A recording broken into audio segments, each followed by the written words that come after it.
So, does it ever appear to you that while NASA uploads beautiful images of galaxies with mesmerizing star constellations on the one hand, but on the other hand uploads or images of videos or actual activities in space, with or without astronauts, show nothing but dark pitch black sky in the background? In today's video by Fly Me to the Moon Space News, we'll discuss a long-running conspiracy theory, so be ready. So, where did the stars go? Well, this question certainly did strike our curiosity, and, well, we searched for the answers. Not in space, obviously, but inside real facts and footage. In the camera. Now, we all know how independent these beautiful stars are and how they emit light. In the beautiful night sky viewed from Earth, they twinkle merrily, happily with the moon and other space elements. All like a family. Isn't that sweet? Why do they hide away when viewed from space? Now, before we come to a conclusion, you need to know how a camera works. So watch this video to the end, and then you'll know why we're explaining how a camera works instead of explaining about the stars right now. The working of a camera. Now, one of the big secrets of a good photographer is knowing how to use the aperture and shutter speed. This gap, also known as the f-stop, allows the light to enter the camera. The more open the aperture is, the more light comes in, and the more closed it is, the less light is allowed inside. Shutter speed is defined by the amount of time the shutter allows the film or capture device to be exposed to light. A longer shutter speed signifies that the camera is exposed to sunlight for a longer time, and a shorter or faster shutter speed means less light has been hitting the shutter. Bright areas require a faster shutter speed with a small aperture. If the aperture is too big or the shutter speed is too long, well, you'll overexpose the image, and you wouldn't see anything in it but a big white blur. Likewise, a dimly lit object or surroundings with hardly any light require low shutter speed and a wide open aperture.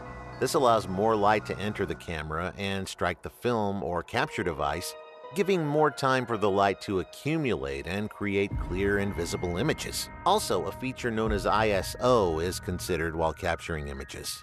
This is how sensitive the film is to light. Now, regardless of the brand or age of the camera, all cameras work in the same way of the exposure triangle, which includes aperture, shutter, and ISO. Also, a similar phenomenon is used for videos. Both photographic and video cameras use pixels and zeros and ones to form an image visible to the naked eye. Now that you've properly understood how a camera works, you're in a good state to solve this conspiracy of why the stars are disappearing in space. We'll unravel this mystery so it no longer befuddles the common people. And speaking of befuddled, we're befuddled why you still haven't subscribed to us or liked this video. Come on! Technology's advanced and so has our channel. Fly me to the moon. So now would be a great time to subscribe. Hit that little button down there. Come on, you can do it. Now, while Earth has an atmosphere, well, space doesn't.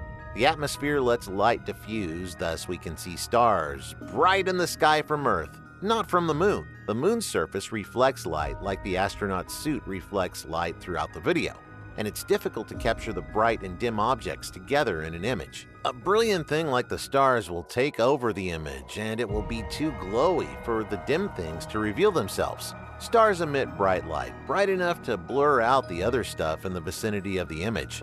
It's easy to capture this image, the image of an astronaut in space, and this image, an image of stars, separately, but fairly difficult to capture the two together. If I tried to do so, the results would look like this. If the astronauts merge the two images and send them out online, they need more time. Okay, we understand it's difficult to capture an image, but it's also not possible to record them?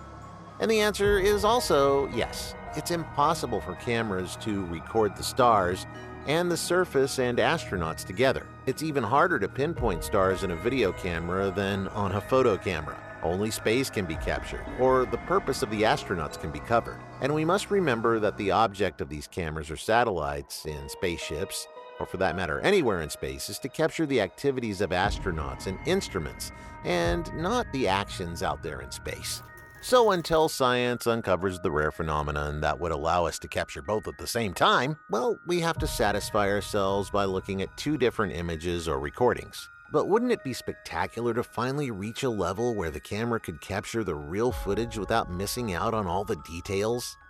The world will be celebrating that day. Woohoo!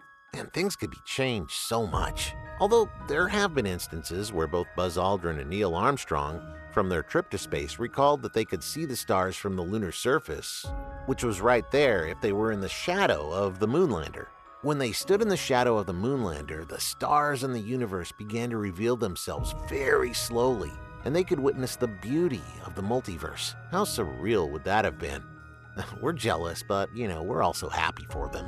But if it's impossible to see such bright objects in space, how could they do it? Well, the concept is something we experience in our day-to-day lives. When we sit in a dark room, our eyes adjust to the darkness around us. As soon as a bright light hits our eyes, everything disappears. Everything in the room behind the light becomes black. This is because our eyes work similarly to a camera. Both automatically adjust to the light exposure around them and can see the brightest object. This is what happens when astronauts are sitting inside the International Space Station. The bright light of the Earth and the light inside the ISS are bright enough so the eyes shrink, and the stars shy away from viewing themselves to the now smaller pupils. However, when the ISS moves towards the night side of the Earth, they don't have to fight the bright sunlight and can get a spectacular view of the stars in space. If only we could get lucky enough to experience that amazing view. If you or any of you ever do, please tell us your experience in the comments below. Now, there have been many examples of how astronauts could not see the stars in space. When asked in an interview if they could see stars in the area, one of the astronauts replied that they could never see stars from the lunar surface or the moon's daylight part with naked eyes, but could only see them through optics. In a talk show, one of the astronauts explained his experience in space by saying that the area is like an unfathomable blackness with a texture one could stick their hand into. Another astronaut explained that space was black but had a velvet sheen. Neil Armstrong says that the sky is black when viewed from the moon or when viewed from CIS lunar space. That's why the space between the Earth and the moon, is all black, and only Earth is visible from space apart from the sun. Well, all of the astronauts and civilians had almost the same thing to say about the view in space. The team of Apollo 11 came up with a different view, which made the general public uncomfortable. They said they could see the stars from the lunar surface, which raised suspicion of a fake moon landing conspiracy. Dum dum dum. But followed by the concept explained above, they could have seen the stars. Do you also believe that Apollo 11's story is fake? Well, let us know your views in the comments section. Given all the facts, do you understand why we can't see stars in space footage? Or do you still believe that Apollo never landed on the moon? Also, now you can thank us for explaining the working of a camera at the start of the video. You needed to know how that worked. We're sure you're smart enough to have made the connection between the two of them by now. And that's all for today. Subscribe to Fly Me to the Moon Space News and hit the bell icon to never miss interesting facts about space and related activities. I really hope you liked this video, so if you did, hit the like button, and we'll see you in the next video. Until then, keep flying and exploring!